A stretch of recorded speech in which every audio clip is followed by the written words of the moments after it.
배가 자주 침몰하는 아주 위험한 해안 지역에 아주 조그마한 인명구조소 하나가 있었습니다. 이 인명구조소는 반듯한 건물조차 하나 없는 아주 자그마한 음악집에서 이제 구식 소형 모터보트 하나를 가지고 그렇게 파선한 배로부터 사람들을 구원하는 그런 일들을 하고 있었습니다. 장비도 상황도 열악했지만 아주 헌신적인 구조대원 몇몇 사람들에 의해서 많은 배들이 파선을 당했어도 그 속에서 사람들을 구원해낼 수 있었고 또 많은 사람들이 생명의 구원을 받을 수가 있었습니다. 아주 작고 보잘것없는 그런 인명구조소였지만 많은 사람들이 이 구조소를 통해서 생명을 구원하게 됨으로 말미암아 이 구조소가 소문이 나기 시작했고 또 그래서 외부로부터 많은 후원들이 들어오기 시작했습니다. 물질적으로 풍성해지니까 이제 좋은 건물, 반듯한 건물도 세울 수 있게 되었고요. 아주 최신형의 인명구조 보트도 구입할 수가 있었습니다. 무엇보다도 좋은 것은 전문적인 인명구조 훈련을 받은 그런 요원들이 투입되어서 이제 이 인명구조소는 아주 그렇게 유명하고도 큰 그러한 인명구조소로 발전을 하게 되었습니다. 그러자 이 인명구조소 안에서 일하는 사람들 중에 몇몇 사람들이 이야기를 시작했습니다. 우리 구조소가 이렇게 좋은 시설들을 가지고 또 많은 사람들을 구원하는데 문제는 이 배에서 파손당하고 생명을 잃을 뻔했던 사람들을 구조했을 때 이 사람들이 좀 편히 쉬고 또 빠르게 회복할 수 있는 그런 시설들이 너무 부족한 것 같습니다. 어떻게 하면 이 구조받은 사람들을 좀 잘 케어하고 돌볼 수 있는 그런 시설이 필요할지 우리 고민을 하면서 그런 시설도 좀 마련을 했으면 좋겠습니다. 그렇게 제안을 했습니다.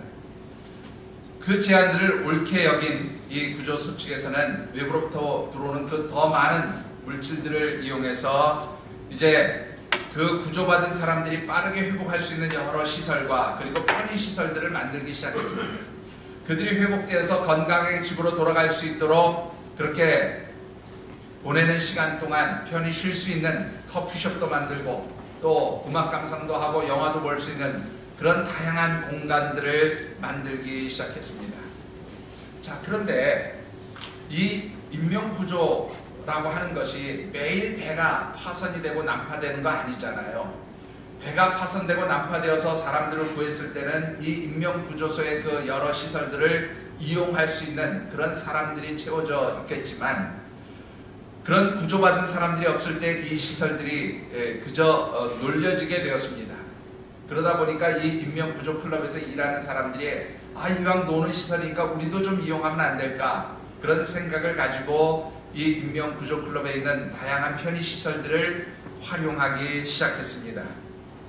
자, 그러다 보니까 모든 것이 참 편리하고 잘 되어 있는 시설 때문에 이 인명구조소에서 일하는 회원들이 이 인명구조소에 있는 시설들이 최고의 모임 장소로 최고의 인기 장소로 그렇게 인정을 받기 시작했습니다. 인명구조소 측에서는 열심히 인명을 구조하려고 수고하는 우리 회원들이 좀 편안하게 모임도 갖고 사귈 수 있는 그런 장소가 필요하다고 생각이 되어서 더 많은 물질과 비용을 투자해서 새로운 시설들 그리고 더 편안하고 안락한 시설들을 만들기 시작했습니다. 그렇게 하루 이틀 지나다 보니까 이 난파된 배에서 사람들을 구원해내는 이 인명구조소의 역할이 마치 인명구조소가 아닌 인명구조클럽처럼 바뀌게 되어졌습니다. 더 이상 사람들은 배에서 사람을 구원하는 일에 대해서 사람들의 생명을 구원하는 일에 대해서 관심을 가지지 않게 되었고요. 그래서 이 인명구조소라고 하는 이름을 유지하기 위해서 돈을 주고 사람을 고용해서 인명구조하는 그런 요원들을 투입하기 시작했습니다. 그러던 어느 날 이 해안가 앞에서 아주 큰 배 하나가 파손을 당하고 말았습니다. 많은 사람들이 목숨의 위협을 받는 그러한 가운데 이제 돈을 주고 고용했던 그 구조대원들이 가서 많은 사람들을 이제 건져내고 그래서 이 구조소로 데리고 왔습니다. 구조받은 사람들이 그 구조소 안에 있는 여러 회복되는 시설들, 또 여러 시설들을 이용해서 이제 치료하고 회복을 하려고 하는데, 구조소 측에서 보니까 이 사람들이 시설을 이용하기엔 너무나 더럽고 지저분한 겁니다. 이 사람들이 그대로 들어와서 사용을 하게 되면 이 모든 시설물들이 오염되어지고 또 망가질 것 같은 그런 생각이 들었습니다. 그래서 구조소 관리위원회 측이 당신들이 이곳에 들어와서 이제 치료를 받고 회복을 하려면 먼저 샤워를 하고 깨끗하게 한 뒤에 좀 단정하게 하고 나서 이곳에 들어올 수 있습니다. 그렇게 명령을 내렸습니다. 한편 회원들 가운데서는 아니, 이 구조받은 사람들 때문에 우리 모임이 방해를 받고 우리가 이 구조 모임에서 사용하는 모든 시설들을 그들에게 내주어야 하니까 우리가 너무 불편합니다. 그러니 이제 우리 이 구조소에서는 더 이상 인명을 구조하는 일을 중단했으면 좋겠습니다. 그런 제안까지 내놓기 시작했습니다. 그래서 결국 이 인명구조소가 계속해서 인명구조를 할 것인가 말 것인가를 표결에 붙이기로 했어요. 물론 일부에서는 아니, 이 인명구조소의 존재 목적이 사람들의 생명을 구원하는 일인데 그동안 우리가 열심히 한 것은 다 어디로 가고 이제 와서 이 인명구조하는 일들을 중단하겠느냐고 그렇게 반대를 했지만, 표결의 결과는 인명구조하는 일을 중단하기로 그렇게 결정이 되었습니다. 인명구조소 관리위원회 측에서는 이 인명구조를 계속해야 된다고 주장하는 회원들에게 통보를 합니다. 당신들이 계속해서 인명구조를 하려면 당신들은 나가서 새로운 인명구조소를 만들어서 그곳에서 활동하는 것이 좋겠습니다. 그렇게 권면을 했고, 이제 이 인명구조소는 더 이상 인명구조소가 아니라 인명구조클럽으로, 일종의 사교클럽으로 그렇게 이제 운영을 하겠다고 통보를 했습니다. 인명구조가 중요하다고 생각되었던 회원들은 너무나 속이 상하고 분했지만 나와서 이제 다시 조그마한 인명구조소를 만들어서 운영하기 시작했습니다.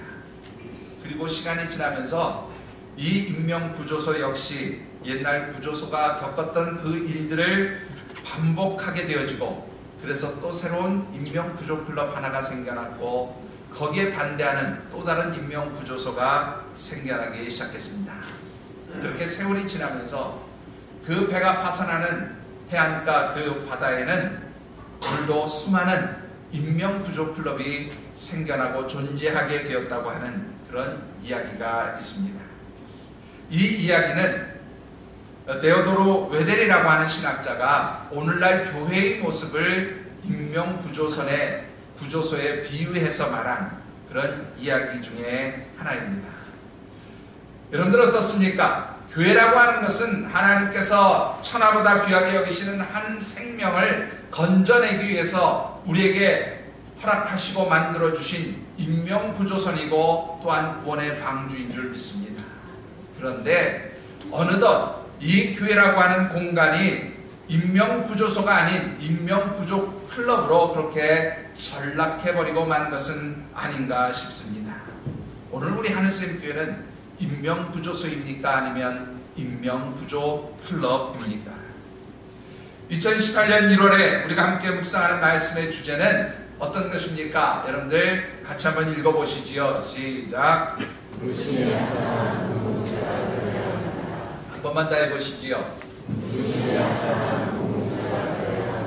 예, 하나님께서 우리를 택하여 부르시고 하늘샘이라는 이름하에 이 신앙공동체, 교회공동체를 세워주신 것은 우리를 부르신 뜻이 있다는 것입니다. 그것은 바로 영혼구원의 사명, 복음 증거의 사명을 감당하기 위해서 하나님 우리 성도들을 불러주시고 하늘샘이라는 이름하에 하나의 공동체, 하나의 교회로 우리 주님의 몸된 지체가 되게 하셨다는 사실입니다.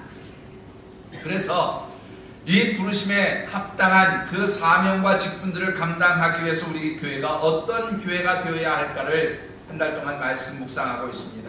첫 번째 주일에는 영혼구원과 복음 증거의 사명을 감당하기 위해서 우리 하늘샘교회가 한 마음 한 뜻으로 하나가 되어야 한다, 일치가 되어야 한다고 말씀을 드렸습니다. 두 번째 주일에는 영혼구원을 위해서는 우리 교회가 영적으로 사단과 전투를 해야 하는 일들이 일어나게 되어짐을 말씀드렸습니다. 그래서 교회는 이 사단과 영혼구원을 위해서 싸우는 군대, 영적 군대요, 영적 전투를 하는 그러한 부대가 되어야 함을 말씀드렸습니다. 그리고 지난주일에는 이 영혼권의 사명, 복음 증거의 사명을 온전히 감당하기 위해서 교회에 두 가지 기둥이 필요한데, 하나는 이 대회의 모임, 이 시간을 통해서 하나님의 능력을 공급받고 이 하나님 주신 능력을 가지고 소그룹 모임인 센터 모임을 통해서 우리가 영혼권의 사명을 감당해야 한다고 말씀드렸습니다. 이제 오늘 우리가 함께 나누고 싶은 말씀은 이 센터가 영혼권의 사명을 감당하기 위해서 어떤 마음, 어떤 자세로 이 센터가 운영되어야 하는지 말씀드리고 싶습니다. 오늘 우리에게 주신 하나님의 말씀은 우리가 너무도 잘 아는 중풍병자를 예수님께 데리고 온 네 사람들의 이야기가 기록되어진 말씀입니다.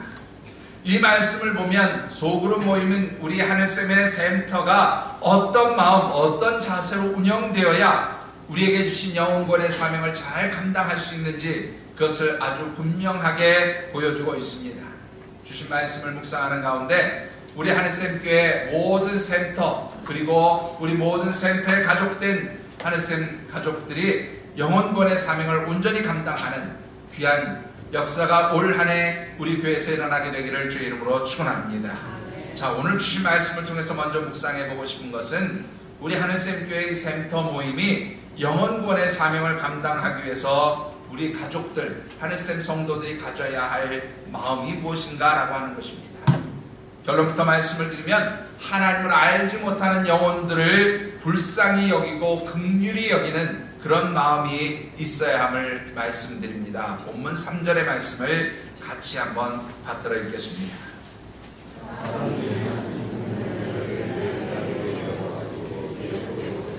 자, 앞서도 말씀드렸지만 네 사람이 한 사람의 중풍병자를 메고 예수님께 데리고 나옴을 보게 되어집니다.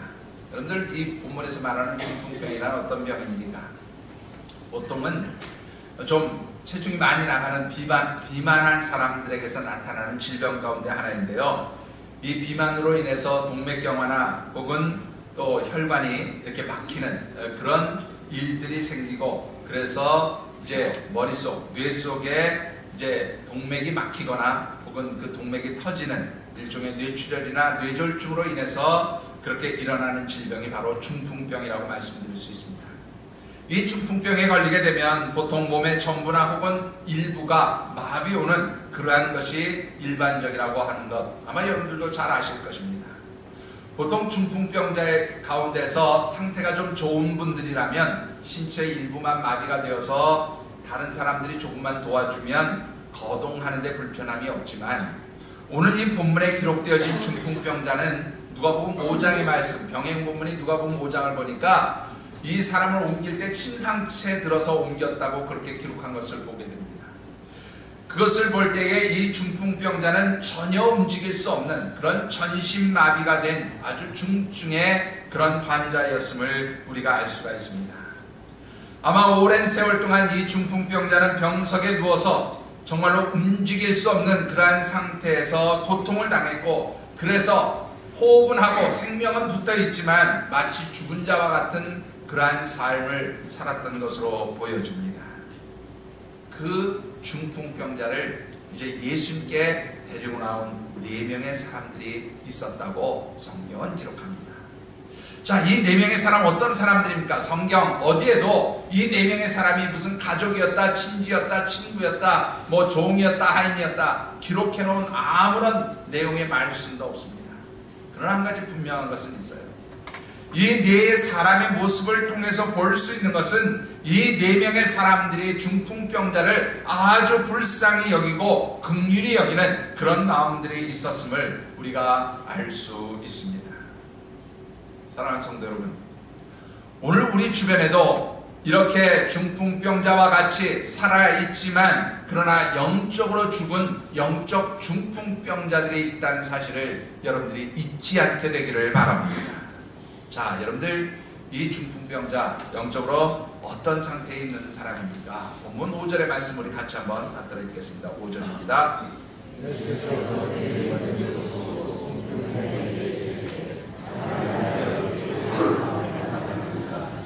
자, 여러분들, 병을 고쳐주시면 뭐라고 얘기합니까? 작은 자여 이렇게 불렀는데 예수님이 작은 자야 그렇게 불렀는데 작은 자야 내 중풍병이 나았다. 그렇게 말씀해 주시는 것이 맞지 않나요? 여러분들 오늘 본문 말씀 우리가 읽지 않은 본문이지만 11절 말씀을 보면 예수님께서 내가 너에게 이르노니 일어나 내 상을 가지고 집으로 가라. 너 병 나았으니까 집에 가라. 이렇게 말씀해 주셨어요. 자, 이런 것을 보면 예수님이 내 병이 나았다 이렇게 말씀하시는 것이 옳은데 왜 병이 나았다고 말씀하지 않으시고 내 죄의 사함을 받았다고 그렇게 먼저 말씀하셨느냐라는 겁니다. 여러분들 유대 사람들은 이때 당시에 모든 질병의 원인이 어디에 있다고 생각했는가 하면 죄가 원인이라 그렇게 생각을 했어요. 하나님 앞에 죄를 지으면 어떻게 됩니까? 병에 걸리게 된다 그렇게 생각을 했다는 겁니다. 그래서 여러분들 병에 걸리면 이 병을 치료한 밖에서는 먼저 뭐냐면 하나님께로부터 죄를 용서받아야 한다 그렇게 생각을 했던 것이 당시 유대인들의 일반적인 생각이었어요. 자, 왜 그런지를 조금 더 설명을 드리면 이렇습니다. 여러분들 인간이 하나님께서 창조해 주시고 하나님과 에덴 동산에 함께 거할 때는 영원한 생명을 소유했던 사람들이에요. 그런데 하나님의 말씀에 불순종하고 하나님께 죄를 범함으로 인해서 뭐가 찾아왔습니까? 인간에게 사망이라는 것이 시작이 되었어요. 이 사망, 곧 죽음을 가져오는 그래서 원인들, 곧 질병이라든가 여러 가지 죽음을 가져오는 요인들은 무엇의 결과라고 생각했는가 하면 죄의 결과라고 그렇게 생각을 했던 겁니다. 그러니까 우리의 생명을 해치는 병도 죄의 결과로 하나님께서 주시는 것이고 그래서 우리가 죽음에 이르게 된다 그렇게 생각했다는 것이지요. 자, 이렇게 보면 오늘 이 질병 가운데 있는 중풍병자는 영적으로 죄인이고 또한 그 질병으로 인해서 육체적으로는 살아있지만 그 영혼이 이미 어떻게 해요? 죽은 자였다 그렇게 말씀을 드릴 수가 있습니다. 문제는 제가 조금 전에 이 중풍병자와 같은 그런 영적 중풍병자들이 있다 그렇게 말씀을 드렸는데요. 오늘 이 시대의 영적 중풍병자들은 과연 누구겠느냐라는 겁니다. 여러분들 로마서 1장 28절의 말씀을 우리 같이 한번 읽어보겠습니다. 영상자료 한번 보시면서 같이 읽어보겠습니다.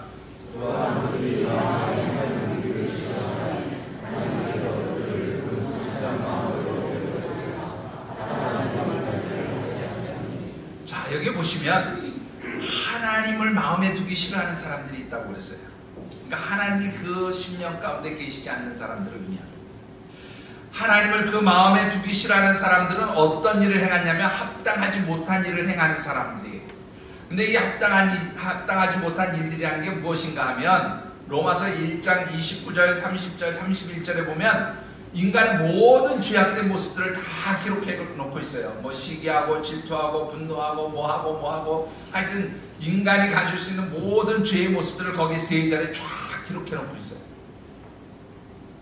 그러니까 하나님을 그 마음속에 두기를 싫어하는 자들은 곧 뭐예요? 하나님을 믿지 않고 하나님을 거부하는 자들이죠. 이런 자들은 모든 죄악을 행하는 사람들이라는 거예요.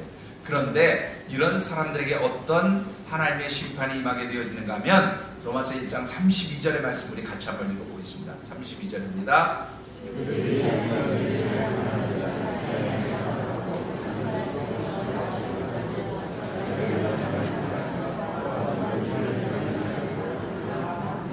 자, 여러분들 무슨 말인지 이해가 되시죠? 그 마음속에 하나님이 계시지 않는 사람들, 하나님이 계시는 것을 거부하는 사람들은 온갖 죄악을 저지른다는 거예요. 그런데 그 온갖 죄악을 저지른 결과가 뭐냐면 하나님이 사형 선고 내렸단 말이에요. 너 이제 죽었다. 죄로 인해서 죽었다. 그렇게 말씀하심에도 불구하고 그들이 어떻게 해요? 그 일들을 중단하지 않는다는 거예요. 그리고 심지어는 어떻게 해요? 그런 일들을 행하는 사람을 보면 뭐라고 해요? 아이고 너 잘한다. 옳다. 참 더 열심히 해라. 그렇게 얘기한다고 말이에요. 정리가 되시죠 여러분들? 하나님을 알지 못하고 하나님을 그 심령 가운데 영접하지 않은 사람들, 그래서 온갖 세상의 죄악을 저지른 사람들은 육체적으로 살아있지만 이미 그들은 어떻게 해요? 영적으로 죽어있는 마치 영적 중풍병자와 같은 사람들이다. 그렇게 말씀을 드릴 수가 있습니다. 오늘 이 영적 중풍병자에 해당하는 하나님을 거부하고 온갖 죄악을 저지른 바로 그 사람들을 저와 여러분들은 어떻게 해요? 긍휼히 여기며 불쌍히 여기는 마음을 가져야 한다, 그런 말씀입니다. 제가 이렇게 얘기하니까, 아니 목사님, 아니 모든 죄악을 다 저지르고 말이죠, 악한 일이나 악한 일은 다 하고 악한 일 하는 사람들한테 잘한다고 박수 쳐주고 너 더해라 더해라, 그런 사람들을 어떻게 불쌍히 여기고 긍휼히 여기겠습니까? 여러분들 혹시 그렇게 생각하십니까? 왜 우리가 그렇게 해야 되는 것입니까? 에베소서 2장 3절에서 5절까지의 말씀 우리 같이 한번 읽어봅시다. 에베소 2장 3절에서 5절입니다. 시작.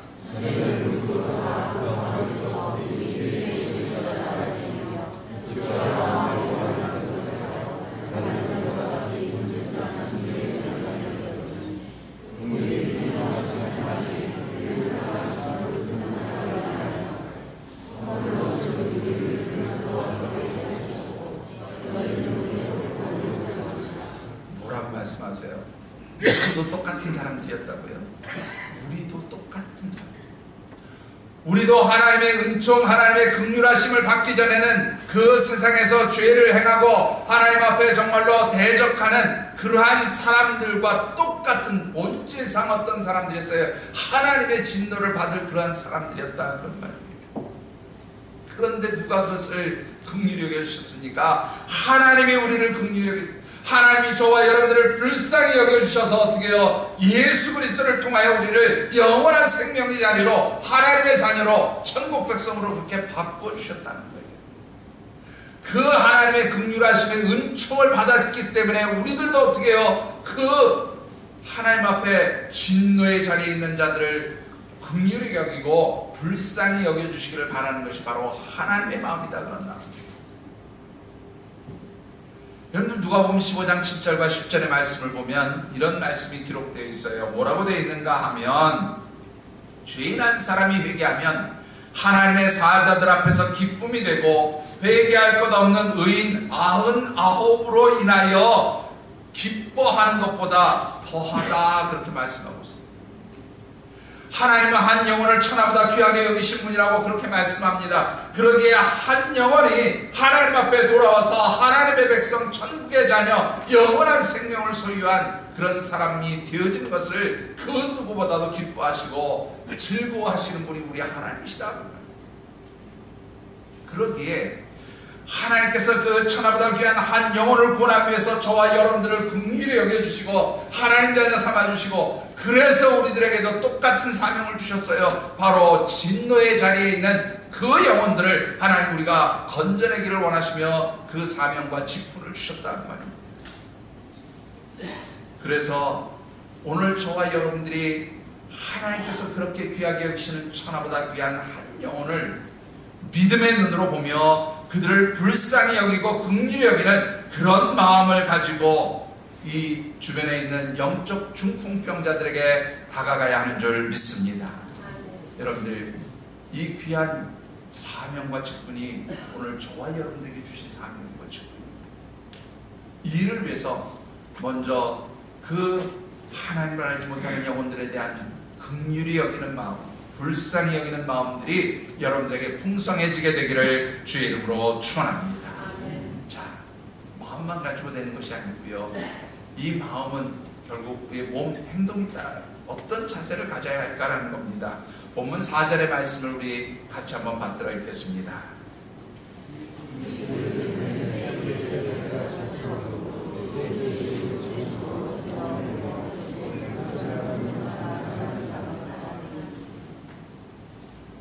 자, 여러분들 오늘 이 본문 말씀을 보니까요, 이 중풍병자를 예수님께 데리고 왔더니 여러분들 방해가 있었어요. 예수님 앞에 가기가 쉽지 않았다는 말이에요.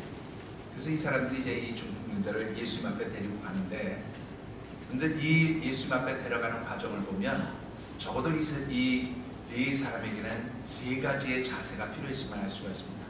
자, 첫 번째 자세는 뭐냐면 협력하는 것이라는 거죠.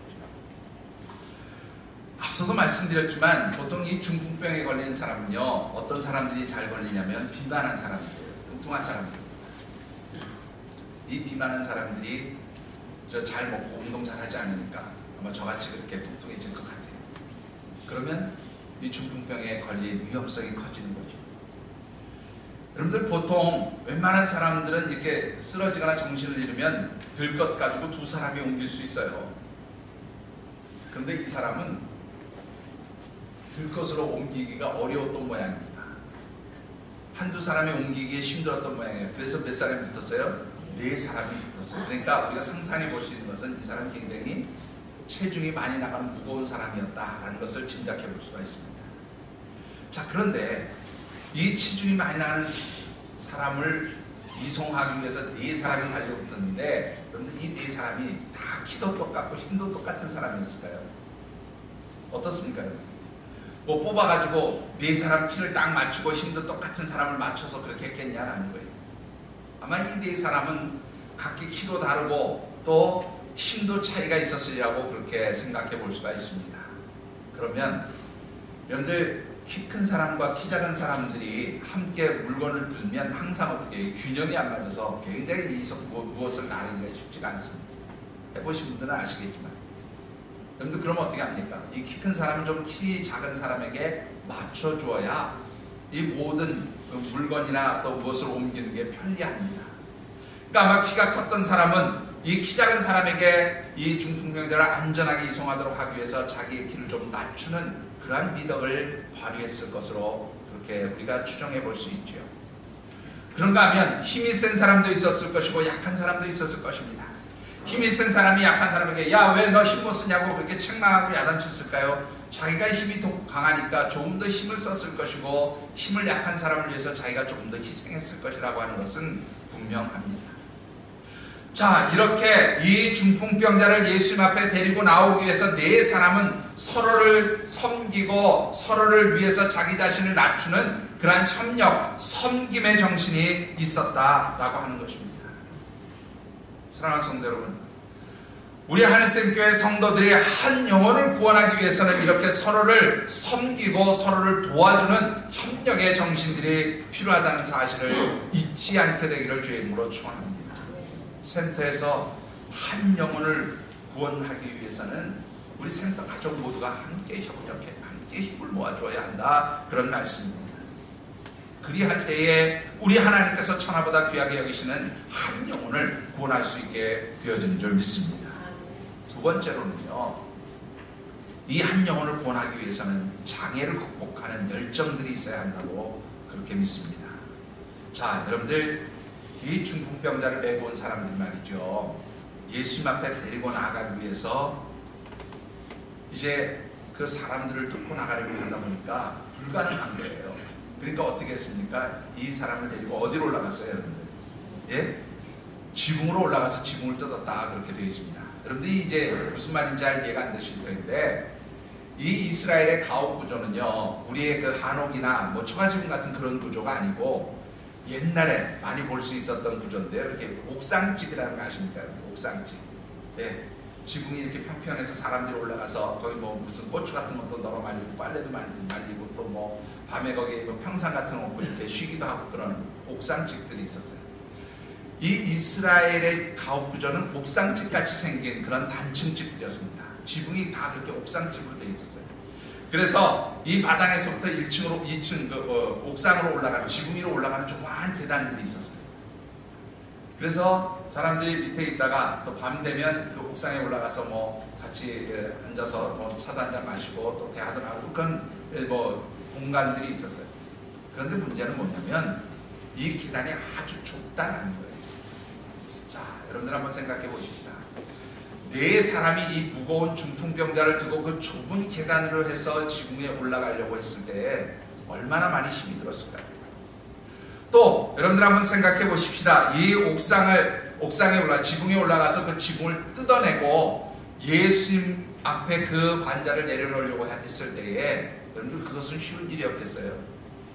여러분들 이 지붕의 구조는 그렇습니다. 이스라엘의 가옥 구조는 벽체가 세워지면 그 위에 목재로 틀을 짜요. 그리고는 우리처럼 집 같은 것으로 이렇게 그 목재 위를 덮고 거기에 진흙으로 이긴 흙들을 갖다가 다 바릅니다. 이게 마르잖아요. 마르게 되면 그 위에다가 얇은 돌판, 석판, 우리로 얘기하는 타일과 같은 그런 것들을 쫙 깔아요. 그러니까 이 지붕을 뜯었다는 것은 제일 먼저 뭐를 드러내냐면 석판을 드러내고 그 다음에 그 지프로 범벅이 되어지고 진흙으로 이렇게 묶어놓은 그 그걸 다 드러내는 거예요. 짚을 드러내는 거예요. 그러면 여러분들 한번 생각해보세요. 그 밑에 예수 만진 그 자리에 얼마나 많은 흙이 떨어지고 먼지가 나고 난리가 났겠습니까? 또 그것뿐입니까? 한 집안의 지붕을 망가뜨리는 거잖아요. 그런데 이게 쉬운 일은 결코 아니었으리라고 생각이 되어집니다. 그런데 이 중풍병자를 살리겠다고 하는 그 열정, 그 마음 때문에 이들은 그런 장애들을 극복할 수 있었다, 그런 말입니다. 오늘 저와 여러분들이, 우리 하늘색 가족들이 한 영혼을 구원하기 위해서는 이런 장애를 극복할 수 있는 믿음의 열정들을 가져야 하는 줄 믿습니다. 그런데 열정이라는 말을 영어에서 뭐라고 합니까? 패션이라는 단어를 씁니다. 여러분들 잘 아시는 예수님의 마지막 고난을 그린 영화를 그래서 뭐라고 합니까? Passion of Christ, 예수님의 고난이라는 그런 제목으로 우리가 영화도 본 적이 있었죠. 그런데 이 열정이라는 단어는 패션이라고 하는 단어가요, 어디에서 온 단어인가 하면 라틴어인 파테오라는 단어에서 왔어요. 이 파테오라는 단어가 무슨 뜻인가 하면 고난을 견딘다, 그런 말, 고통을 견딘다, 고통을 이겨내다, 그런 말입니다. 그러니까 열정을 가진 사람은 자신이 하는 일에 대해서 어떻게 해요? 어떠한 고난이 와도, 어떠한 어려움이 있어도, 어떠한 장애가 있어도 열정 있는 사람은 그 고난과 장애를 뛰어넘게 되어 있어요. 그리고 그 일들을 결국은 완성하게 되어지는 법입니다. 반대로 열정이 없는 사람들은 어떻습니까? 조금이나 어렵고 힘든 일이 있으면 그 고난의 자리, 힘든 자리를 피하고 도피하게 됩니다. 여러분들 영혼구원이라는 것도 마찬가지입니다. 이전에도 말씀을 드렸지만 우리가 한 영혼을 구원하려고 할 때 사단은 얼마나 많은 영적 도전을 하고 영적인 공격들을 우리에게 하는지 모릅니다. 여러분들이 한 영혼을 구원하기 위해서 정말로 복음을 증거하고 전도하려고 하면 수많은 방해와 그리고 수많은 사단의 공격 때문에 장애들이 생기고 어려움들이 생기는 것을 보게 됩니다. 그런데 그런 장애가 있다고, 어려움이 있다고 포기하게 되면 여러분들 결국 어떻게 됩니까? 우리는 절대로 복음을 증거할 수 없고 영혼을 구원할 수 없다, 그런 말입니다. 사랑하는 성도들, 여러분들이 진정으로 한 영혼을 구원하기 위한 그러한 긍휼의 마음, 불쌍한 마음들을 가지신다면 어떤 장애가 와도 내가 저 영혼을 구원하겠다고 하는 그런 믿음의 열정들을 가지고 모든 장애와 어려움들을 극복하시는 우리 하늘색 가족들이 되어주시기를 주의 이름으로 축원합니다. 마지막으로 세 번째는요, 희생하는 자세가 필요해요. 여러분들 생각해 보십시다. 앞서도 말씀드렸지만 이 네 사람이 중풍병자를 메고 오기 위해서는 정말로 많은 희생을 했을 것입니다. 먼저 이 중풍병자를 메고 오는 동안 자기의 생업이나 일터를 포기하고 그렇게 왔어야 할 것입니다. 그것도 희생이지요. 여러분들 이스라엘이라고 하는 나라는 굉장히 더운 지역 아닙니까? 이 낮에 예수님 앞에 이 중풍병자를 메고 온다고 생각해 보십시오. 얼마나 그 뜨거운 햇빛에 힘들고 어려웠을지 상상이 가는 일입니다. 육체적으로 희생을 해야 했을 것입니다. 뿐만 아니라 여러분들 이 남의 집 지붕을 뜯어냈잖아요. 뜯어낸 건 좋다 이거예요. 사람을 살리기 위해서 했으니까 그래 잘했다고 치십시다. 그런데 여러분들이 집주인 입장이라면 뭐라고 얘기하죠? 당신도 우리 집 뜯어냈으니까 변상하라는 얘기 하지 않았겠어요? 아마 경제적 손실 희생도 있었으리라고 그렇게 짐작해 볼 수 있습니다. 여러분들 한 영혼을 구원하는 일은 그저 되는 일이 아니에요. 누군가가 헌신하고 희생하고 여러분들의 것을 나누고 또한 여러분들의 것을 베풀 때에 거기에서 한 영혼을 구원할 수 있는 일이지, 그저 입으로 맨입으로 그렇게 쉽게 영혼 구원이 이루어지는 일은 절대 아니라고 하는 것입니다. 여러분들이 정말로 한 영혼이라도 구원하겠다고 하는 그런 영적 열정들과 갈망을 가지고 있다. 하나님을 알지 못하는 한 영혼에 대한 정말로 여러분들의 간절한 그런 영혼권의 열망들이 있다면 한 영혼을 천하보다 귀하게 여기시는 하나님의 마음처럼 그 영혼을 향한 불쌍히 여기고 긍휼히 여기는 마음이 있다면 여러분들의 것을 나누고 베풀 수 있는, 포기할 수 있는 희생의 사람들이 되어주시기를 주의 이름으로 축원합니다. 그리할 때에 하나님께서 놀라운 역사를 이루어주신 줄 믿습니다. 어떤 역사를 이루십니까? 여러분들 본문 5절의 말씀을 같이 한번 받들어 읽겠습니다. 5절입니다.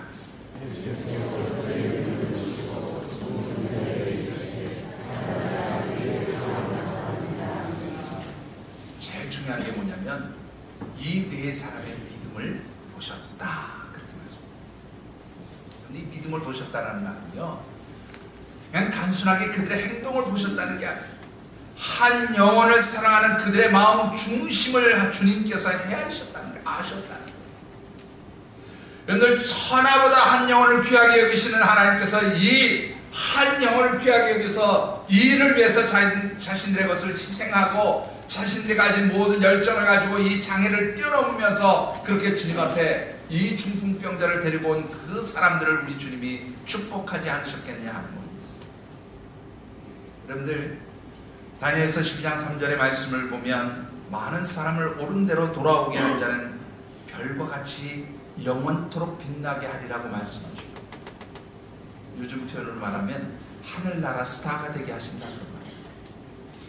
여러분들, 한 영혼을 구원한, 한 영혼에 대한 열정과 사랑을 가지고 그들에게 복음을 전하는 바로 그 사람을 하나님은 하나님 나라의 스타로 그렇게 만들어 주시는 줄 믿습니다.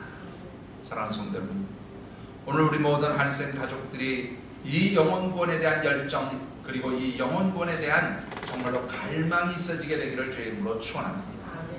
천하보다 귀한 한 영혼에 대한 긍휼히 여기는 마음으로 여러분들 주변에 있는 영적 중풍병자들을 살펴보시고 그 영적 중풍병자들을 우리 주님 앞으로 이끌어오는 우리 하늘생 가족들 샘터 모임이 되어지시기를 주의 이름으로 축원합니다.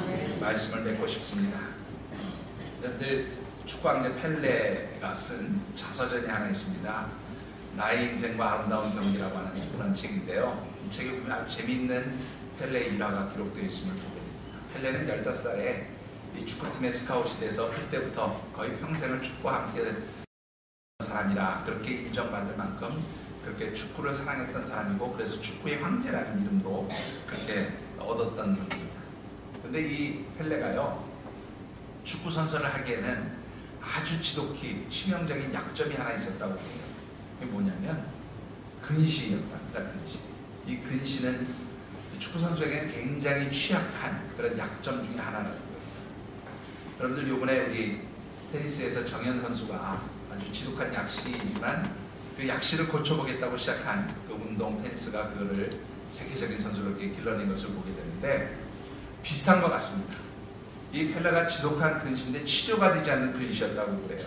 근데 이 축구하는데 당하게 되는 근시가 있었음에도 불구하고 통산 1300골을 넣는, 그래서 축구 황제라는 별명을 얻게 된 비결이 뭐냐, 그렇게 기자들이 물으니까 펠레가 이렇게 대답을 했다는 겁니다.